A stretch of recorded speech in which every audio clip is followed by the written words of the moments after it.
The checked property for menu items is used to inform the user that a particular option is currently activated. Let's take a look at this in action. We can see that blue is the last color we chose for the picture box's background color. We open the File menu, expand the Colors menu, and see that the blue choice indeed has a check beside it. This is used to indicate which color is currently active. Let's select one of the other colors and make sure that the check mark is being set on the appropriate color. We select red from the Colors menu, and the picture's background color changes to red. Now open the File menu again and make sure that the check mark has been removed from the blue color choice. In the Colors menu, we see that the check mark has indeed been moved to the red option. Let's take a look at the code that has brought about these changes to our menu items and our picture box.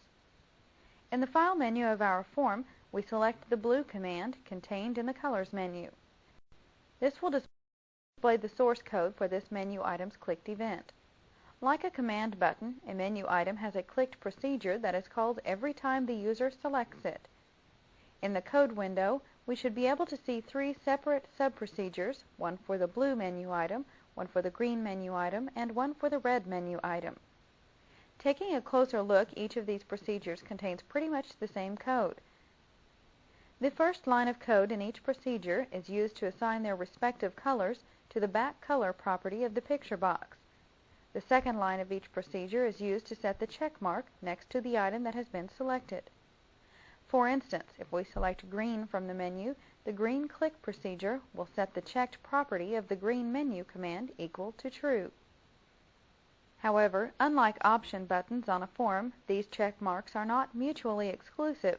The term mutually exclusive means that when one menu item is checked, any other menu command can also be checked. In the case of the Colors menu, if one color has been chosen, it will be checked, but the other two options must be unchecked. That's where the last two lines of procedure come in. These two lines are used to set the other two options' checked property equal to false. For example, in the red menu command's click procedure, the first line sets the picture box's back color to be red. The next line sets its own checked property to equal true. Finally, the last two lines of the procedure set the checked property of the green and blue menu commands to false, effectively unchecking them.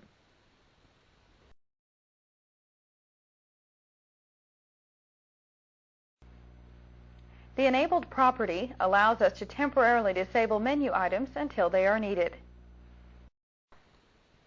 The easiest way to understand the enabled property is to use the red, green, and blue menu items and modify the statements their click procedures perform.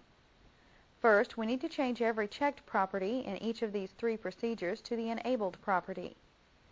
We'll use a quick and easy built-in Visual Basic tool to do this, Find and Replace. From the Edit menu, select the Replace command.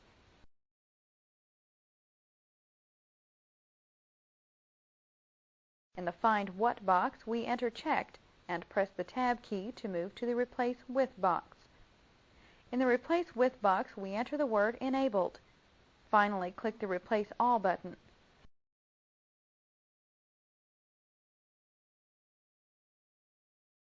We are then presented with the dialog box informing us that the region has been searched and that 9 replacements were found. We click the OK button to close the dialog box and then the Close button to close the Replace box. Now, everywhere there was a checked property being set, there is an enabled property being set. But wait, we couldn't get off that easily. We still have some changes to make. Namely, where we see a true, it needs to be false, and everywhere we see a false, it needs to be true. So we'll make these changes. Once all of our changes have been made to our procedures, we can run our program to view the results. We'll press the F5 key to run our program.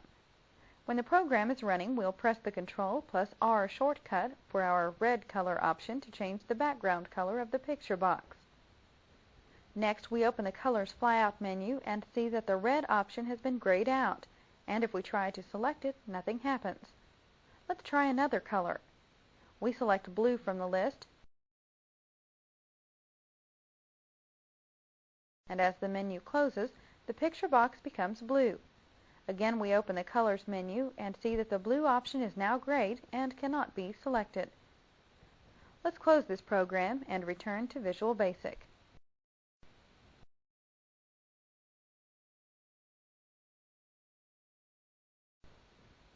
The visible property can be used to temporarily hide menu items and other controls when they are not needed. In this example, we're going to create a simple toggle menu command using the Picture On and Picture Off menu commands. We need to access their sub-procedures to make the necessary changes, so we scroll to the bottom of the code window and see the two click procedures for the Picture On and Off commands. To create our toggle command, we'll need to add 2 lines of code to each of these sub-procedures. We'll start with the Pick Off click procedure. We place our cursor at the end of the Load Picture line and press Enter to insert a blank line. On that blank line, we'll type mnu cmd underscore pick off dot visible equals false and press the Enter key to move to the next line.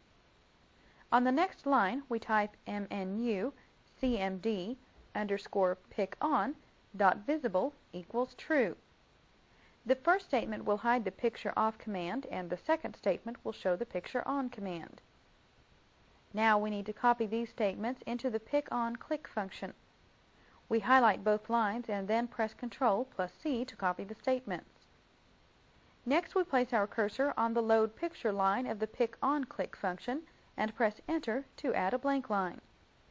Now we press Ctrl plus V to paste the 2 lines into this procedure.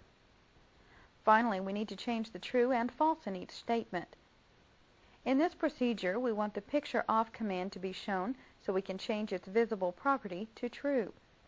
We also want the Picture On command to be hidden, therefore we change its visible property to false.